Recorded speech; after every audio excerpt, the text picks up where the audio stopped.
iniciar. Oba, vamos continuando aqui com as aulas então de física. Vamos falar sobre cinemática, os movimentos notáveis. Hoje a gente vai especificar, vai concentrar nossa discussão no MU, que é o chamado movimento uniforme. O objetivo então dessa aula é a gente conhecer e saber utilizar a descrição que a gente usa do MU, do movimento uniforme. A gente tem vários tipos de movimentos notáveis e a gente pode definir os movimentos notáveis a partir da consideração de que cada uma das grandezas cinemáticas principais elas são constantes. Por exemplo, se a gente considera que a posição é constante, a gente tem um estado de repouso do corpo. Esse estado de repouso, infelizmente, ele não rende muita discussão para a gente, então não vai ser muito visto. Já o MU, que é o movimento uniforme, ele ocorre quando a gente considera que a velocidade é constante. A velocidade com todas as propriedades vetoriais que ela tem, o seu módulo, o seu sentido. E então a gente tem um movimento apenas na direção dessa velocidade. Em outras aulas a gente vai ver as outras considerações, quando a gente assume as outras grandezas cinemáticas principais como constantes, que no caso é a aceleração, ou essa composição do módulo da posição e o módulo da velocidade constantes. Certo? Concentrando aqui então no movimento uniforme, a gente tem que, ao considerar que a velocidade é constante, a gente tem que a dependência temporal dela, ela não tem dependência temporal, A função horária dela é apenas uma constante. Então, usando as informações que a gente já tem, o conhecimento que a gente já adquiriu, de como a gente relacionar as grandezas cinemáticas, a gente já pode obter, a partir da velocidade, a gente pode obter a posição. Fazendo o quê? Fazendo a integração da velocidade em função do tempo e somando a posição inicial. Nesse caso, vai ser a integral de uma constante em relação ao tempo. Então, qual é a integral de uma constante em relação ao tempo? É a própria constante vezes o tempo, vezes a variável tempo. Isso somado à posição inicial. Então, a nossa posição em função do tempo vai ser dada como a posição inicial mais a velocidade vezes o tempo. Sabendo também que, considerando também que a velocidade é constante, a gente pode obter a aceleração, que é a derivada da velocidade em função do tempo. Se ela é constante, a derivada dela, ou seja, a variação dela vai ser zero, que já era de se esperar, visto que a velocidade é constante e a aceleração é uma medida da variação da velocidade, a aceleração tem que ser nula para indicar que a velocidade não está variando. Beleza? Então, veja, toda vez que a gente tem um movimento no qual é considerado que a velocidade é constante, a gente automaticamente já pode assumir que a posição varia com o tempo, obedecendo uma função de primeiro grau, certo? Sendo o coeficiente linear dela a posição inicial e o coeficiente angular dela a velocidade. Certo? Isso facilita em que sentido? Todas as vezes que a gente for topar com problemas nos quais possamos considerar a velocidade constante, algumas vezes o movimento, alguns problemas solicitam que a gente assuma que o movimento foi feito todo com a velocidade média do corpo. Ou seja, em todo o trajeto dele, ele teve uma velocidade constante, igual à velocidade média. Dessa forma, a gente não precisa fazer o cálculo, a gente já pode partir direto dessa relação da posição em qualquer instante com um tempo de forma linear. Ok? Mas, então a gente tem aqui que a posição, como ela é um vetor, as três componentes dela vão ser dadas em função do tempo também de forma linear. Então o x vai ser igual a x inicial mais a componente x vezes o tempo, o y inicial mais a componente y da velocidade vezes o tempo, e o z, seu z inicial mais a componente z da velocidade em função do tempo. Certo? Lembrando que não obrigatoriamente o corpo tenha que se mover nas três componentes. O corpo pode estar se movendo apenas em uma componente, o que configura um movimento retilíneo, um movimento unidimensional. A composição também de dois eixos pode caracterizar um movimento retilíneo, mas vamos nos concentrar nos movimentos apenas nos eixos principais. Então, visto isso daqui, mais tarde, nos outros momentos, a gente vai ver a possibilidade dos movimentos em uma dimensão ser de um jeito e em outra dimensão ser de outro jeito. Vamos então fazer aqui um exemplo. Ó. Um corpo se move com velocidade constante e igual a v menos 3 em i, 2 em j e 5 em k metros por segundo. Sabendo que no instante t igual a zero a sua posição é 2 em i menos 1 em j metros, em qual instante a coordenada x da sua posição será 1? Então, ó, eu tenho a velocidade dada como constante, tenho a posição inicial, né?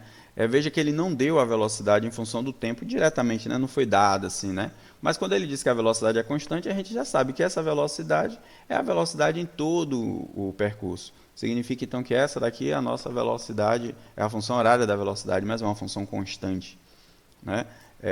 Dessa forma a gente já pode partir direto para aquela relação da posição com o tempo de forma linear. Ou seja, eu já posso dizer que a posição do corpo é dada por posição inicial mais a velocidade vezes o tempo. Sempre que tivermos algum problema que expressa, né, a possibilidade da velocidade ser constante, ou que a velocidade é realmente constante, a gente já pode partir direto, já lembrar direto que a posição ela tem uma forma linear com o tempo. Beleza? Então, dessa forma aqui, vamos ver como é que fica. Ó. Vai ficar posição inicial vezes a velocidade mais a velocidade vezes o tempo. Então, eu vou fazer aqui cada uma das coordenadas. Então, em x, como é que fica? Vai ficar a coordenada x da posição inicial, que no caso vai ser o 2, mais a coordenada x da velocidade vezes o tempo. Qual é a coordenada x da velocidade? Menos 3. Então, vai ficar 2 mais menos 3 vezes o tempo. Então, vai ficar 2 menos 3 vezes o tempo. Isso é na coordenada x. Eu vou fazer isso para y e para z. Então, para y eu tenho menos 1, está aqui, ó, menos 1, né? A posição inicial. E a velocidade é 2, então vai ficar menos 1 mais 2t. Em z, o z aqui é 0, e a componente, o z é 0 na posição inicial, e na velocidade é 5. Então vai ficar 0 mais 5t, ou seja, vai ficar só o 5t. Então, a posição em função do tempo é dada desse jeito aqui. Ó. Massa. Dessa forma, a gente pode agora, tendo a posição em função do tempo, a gente pode responder a pergunta, que é qual é o instante em que a coordenada x da posição é 1. Então, a gente se concentra aqui, ó, só na coordenada x. A coordenada x, para que ela seja 1, qual é o instante crítico, né, que isso acontece? Eu estou colocando o TC aqui para indicar instante crítico. Então, qual é o instante em que isso acontece? O instante que isso acontece é o instante em que a gente pode resolver, que a gente resolve aqui esse sistema de equações. Veja que eu só substituí. Onde tinha x de TC, eu substituí por 2 menos 3 de TC. Acabou. Que agora o que é que eu vou fazer? Resolver esse sistema de equações. Ou essa equação. Vou resolver essa equação. Simples assim. Veja que aqui agora a física já acabou, né, em a gente ter escrito isso daqui e ter vindo aqui para analisar. Então, aqui eu vou fazer o quê? Vou pegar o 1, passar para o outro lado, ele muda o sinal, né? Ou eu subtraio toda a equação por menos 1. Tem várias formas de a gente explicar isso. Então, eu vou subtrair toda a equação por menos 1, né? Ao mesmo tempo que eu também somo toda a equação por 3tc, que aparece ele desse lado de cá. Então, vai ficar desse jeito aqui. 2 menos 1 vai dar 1. E o 3 eu passo para lá dividindo. Ou, de novo, divido toda a equação por 3, né? Então, vai ficar aqui, TC vai ser 1/3, que vai dar 0,3 segundos. Beleza? Simples assim. Vamos fazer um outro exemplo aqui, então. Ó, dois corpos se movem com velocidades constantes, iguais a V1, está aqui 3 em I, 5 em J, 4 em K metros por segundo, e V2, 1 em I, 2 em J e 1,5 em K metros por segundo também. Sabendo que suas posições iniciais são R1, 1 metro em I, e R2 inicial, 2I mais 5,1 J menos 2K metros, descubra se tais corpos colidirão em algum momento. Como é que eu vou fazer isso daqui? Veja, eu tenho as velocidades dos corpos, as posições iniciais dos corpos, eu quero saber se eles vão colidir ou não.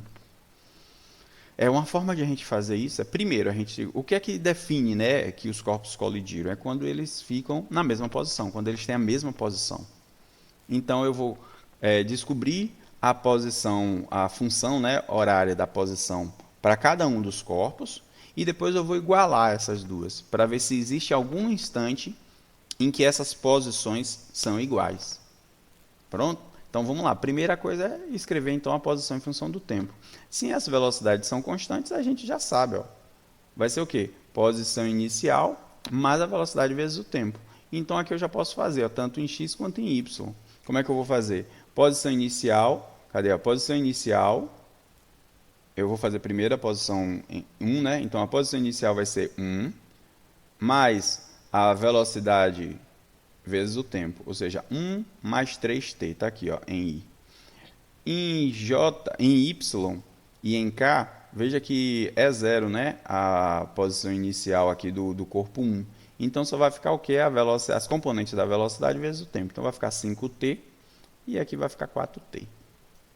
No 2 vai ficar assim, 2 mais 1t, tá aqui, ó, 1t.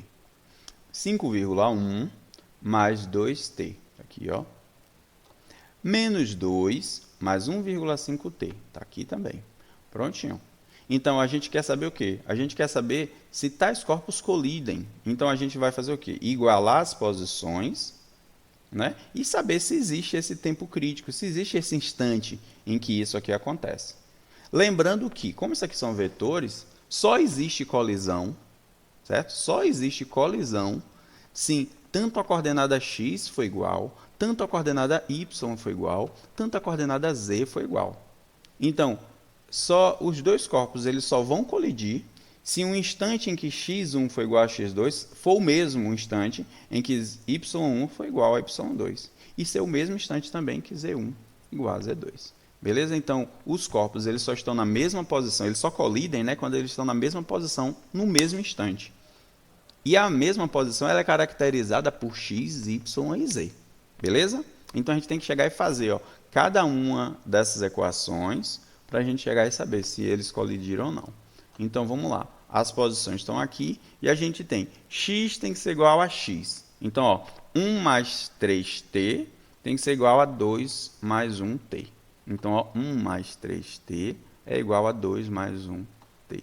Então, isso daqui eu vou fazer o quê? Eu pego o 1t, passo para o lado de cá, vai ficar 3tc menos 1tc, vai ficar 2tc.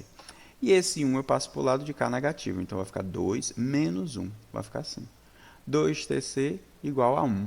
Então, quem é tc? Tc vai ser 1 dividido por 2, está aqui, ó. Ou seja, ele é meio massa. Então, um instante em que a coordenada x dos dois corpos, da posição dos dois corpos é igual, é meio segundo. Se também para os outros corpos for meio segundo, beleza.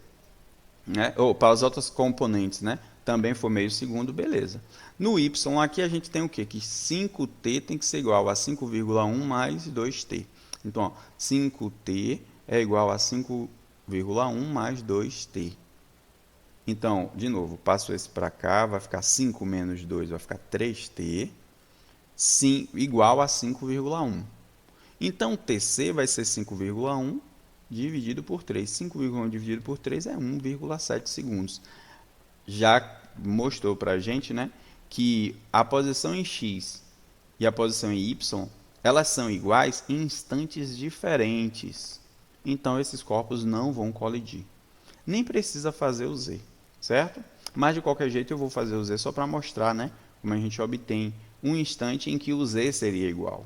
Veja aqui, então, que vai ficar 4t igual a menos 2 mais 1,5t.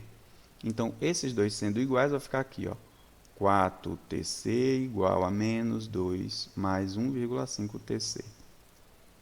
Pego o 1,5 e passo para o lado de cá, né? Então vai ficar 4 menos 1,5, 2,5, igual a menos 2. Então, quem é tc? Tc é menos 2 dividido por 2,5. Menos 2 dividido por 2,5 vai dar menos 0,8 segundos. Significa, então, que o z só seria igual, as posições dos dois corpos em z só seriam igual instantes antes do início da contagem do tempo. Né? É isso que o instante negativo significa para a gente. O instante negativo significa que é uma contagem antes de a gente ter soltado o cronômetro, ou seja, 0,8 segundos antes de a gente ter iniciado a contagem de tempo, a posição em z dos dois corpos eram iguais. Beleza? Que tenha ficado claro então, viu, pessoal? Que ó, a gente pode relacionar, né, com o tempo isso aqui e a gente pode achar esses instantes. Vejam então que o objetivo de a gente saber descrever os movimentos dos corpos é que a gente, a partir da posição, a gente consiga obter as informações diversas que a gente queira, né, e que a gente precise sobre o movimento do corpo, né? Então, dessa forma a gente já percebe que eles não colidirão. Massa? Tudo bem então. Então, ó, a posição, as grandezas, né, cinemáticas para um movimento uniforme, elas serão então desse jeito. Eu estou pegando aqui apenas as componentes x, certo? Então, ó, a gente vai ver que ela é linear com o tempo, ou seja, ela pode ser assim, ó, uma reta subindo ou uma reta descendo, certo? Então, ela vai ser uma reta subindo quando a gente tiver uma velocidade positiva e vai ter uma reta descendo quando a velocidade for negativa, certo? A velocidade vai ser constante, né? Ela pode ser aqui, ó, na parte superior, na parte positiva, né, do eixo vertical ou na parte negativa do eixo vertical, dependendo de como o corpo esteja se movendo. Se ele estiver se movendo com velocidade positiva em cima, velocidade negativa embaixo. E se o movimento é uniforme, a velocidade é constante e a aceleração vai ser sempre nula. Beleza? Então essa é a configuração dos gráficos para essa configuração. Vamos fazer então aqui vamos fazer um exemplo vinculado, né, aos gráficos, para a gente poder usar os gráficos. Então vem aqui, ó. Depois de dirigir um carro em uma estrada retilínea por 8,4 km a 70 km por hora, você para por falta de gasolina. Nos 30 minutos seguintes, você caminha mais 2 km ao longo da estrada até chegar ao posto de gasolina. Encontre a posição em função do tempo, considerando que a estrada é o eixo X e a posição inicial é a origem do espaço. E letra B, faça os gráficos da posição e da velocidade. Certo? Então vamos lá. A posição a gente tem que chegar e descobrir a função horária dela, né, para que a gente possa escrever. Logo de cara a gente já tem que a posição ela vai ser unidimensional, né, apenas no eixo de x. Então basta a gente se preocupar no eixo de x. Então, ó, a gente tem duas etapas do movimento, né? A primeira etapa que você está dirigindo e a outra etapa que você está caminhando. Então, a primeira etapa que está dirigindo, ele percorre 8,4 km a 70 km por hora. Então, a gente precisa saber quanto tempo, né, ele passou nessa primeira etapa. Com o deslocamento que ele teve e com a velocidade que ele teve, dá para a gente chegar a descobrir isso. O deslocamento 8,4 km por hora e a velocidade 70 km, o deslocamento 8,4 km e a velocidade 70 km por hora. Dessa forma, o tempo que ele demorou nessa etapa vai ser o quê? O deslocamento dividido pela velocidade. Então, o instante de tempo vai ser 8,4 por 70, vai dar 0,12 horas. Certo? Então, isso aqui está errado, isso aqui deveria ser assim, ó, certo? Não é t menor que, está errado. T entre 0 e 0,12, tudo bem? Então, ó, isso aqui tem um erro, depois eu vou corrigir. Então, a gente tem que, nessa primeira etapa, ele começa do zero, portanto, a posição dele é a posição inicial, que é igual a zero, mais a velocidade dele vezes o tempo. A velocidade dele não é 70? Então, a gente já tem aqui, ó, que a posição dele em função do tempo vai ser 70t, onde esse t é de 0 até 0,12, beleza? Daqui está errado, não é t menor que isso e maior que isso, não. É t maior que 0 e menor que 0,12, menor ou igual, né? Beleza? Vamos para a segunda etapa. Na segunda etapa, que ele está caminhando, ele percorre 2 km em 30 minutos. Então, eu tenho o deslocamento dele, que vai ser 2 km. Eu tenho o tempo, né, que ele gasta, que é 30 minutos, que eu posso dizer o que aqui? É meia hora, ou seja, 0,5 horas. É isso mesmo, 0,5 hora. Então, como é que eu calculo a velocidade? A velocidade vai ser o deslocamento dividido pelo tempo decorrido.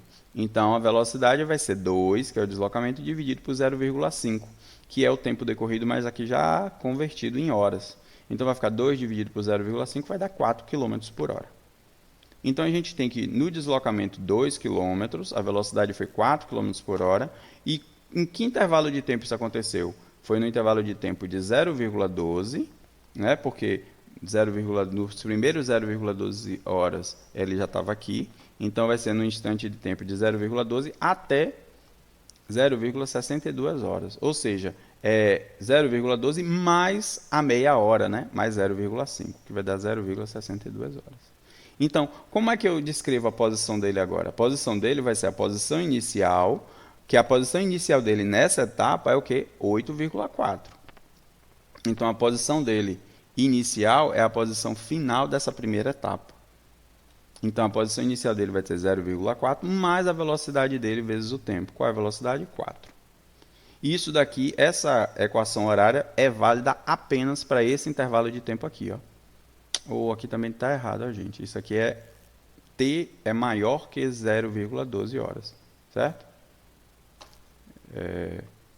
Relevem aí, por favor. Então, a gente tem aqui, ó, que a posição vai ser dada em função do tempo desse jeito. Tudo bem? Vamos lá.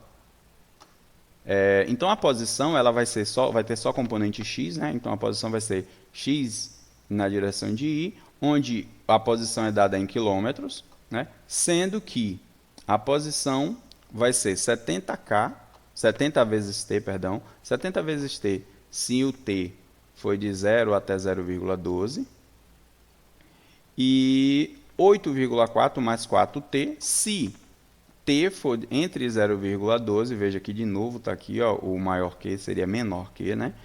Se o t estiver entre 0,12 e 0,62 horas. Pronto? Então, como é que eu calculo agora a velocidade? A velocidade só vai ter componente x, né? E dada em quilômetros por hora, sendo que ela vai ser 70 nesse intervalo de 0 até 0,12 e 4 nesse outro intervalo. De novo aqui o erro, gente, certo? Isso aqui é erro de escrita, ou na digitação. Não é erro de conceito, não, eu sei qual é o correto, eu só acabei digitando errado. É 0,12 horas, 0,62 horas. Certo? Então, ó, nesse primeiro intervalo ela é 70, no segundo intervalo ela é 4. Vamos fazer os gráficos agora. Veja que o gráfico vai ser, ó, em x ele vai ter um comportamento e em y ele vai ter outro comportamento. Ou, em x não, no primeira etapa, né? Na primeira etapa em que ele está dirigindo, veja aqui, ó, que o coeficiente angular é maior, significa então que a inclinação da reta é maior. Então a gente vai ter isso aqui, ó. É esse comportamento, ele sai de 0 e vai até 8,4. Tá vendo? E ele chega aqui em 8,4 quando? Em 0,12, mais ou menos aqui. Certo? Na segunda etapa, ele sai de 0,4 e chega até 2 km depois, ou seja, 0,4 mais 2, que vai dar 10,4. 10,4, ele chega aqui. Veja que a inclinação dessa reta é menor, por quê? Porque a velocidade dele é menor nessa segunda etapa. Tudo bem? É interessante porque aqui agora a gente pode retomar um conhecimento de velocidade escalar média, ou velocidade média, né? Porque aqui nesse contexto eles são iguais. Né? Se eu assumir que ele saísse de 0 e fosse direto, e ele fosse proposto com uma velocidade constante, qual seria essa velocidade? A gente teria que calcular a velocidade média, assumindo que o deslocamento dele, né, foi esse daqui, ó. Foi saindo de 0 e indo para 0,4 com uma velocidade constante. Né? Então, como é que eu faço isso? Seria o deslocamento, que o deslocamento total é 10,4, e dividido pelo tempo gasto, que o tempo gasto é de 0 até 0,62. Então, essa divisão aqui daria perto de 17 km por hora. Veja então, aqui eu tenho aqui, ó, 70, que é essa inclinação, é bem maior do que 17. Essa outra inclinação a velocidade aqui é 70, né? A velocidade é 70, aqui tem uma inclinação aqui relativa a esse 70. Essa outra aqui, a velocidade é 4, então ó, tem aqui uma inclinação referente a esse 4, e essa daqui tem uma inclinação referente ao 17. Então veja que quanto maior a velocidade, maior a inclinação. Ok? Isso aqui então é da posição. Posição em função do tempo é dado desse jeito. Como é que fica então a velocidade em função do tempo? Lembrando que para o movimento uniforme, a posição ela é linear, né? Essas funções lineares assim, inclinadas. Já a velocidade é uma constante, é uma reta. Então a velocidade vai ser o quê? Ó? De 0 até 0,12, ele vai ser essa reta 70. De 0,12 até 0,62, ela vai ser essa outra reta, certo? Que está referente aqui, ó, a 4. certo? Isso aqui está na escala corretinha, só não está apresentando os valores. 4. E a velocidade média ela estaria aqui, ó, que é o 17. Beleza? Então, ó, a posição seriam retas, né, inclinadas, e a velocidade são retas horizontais. Beleza?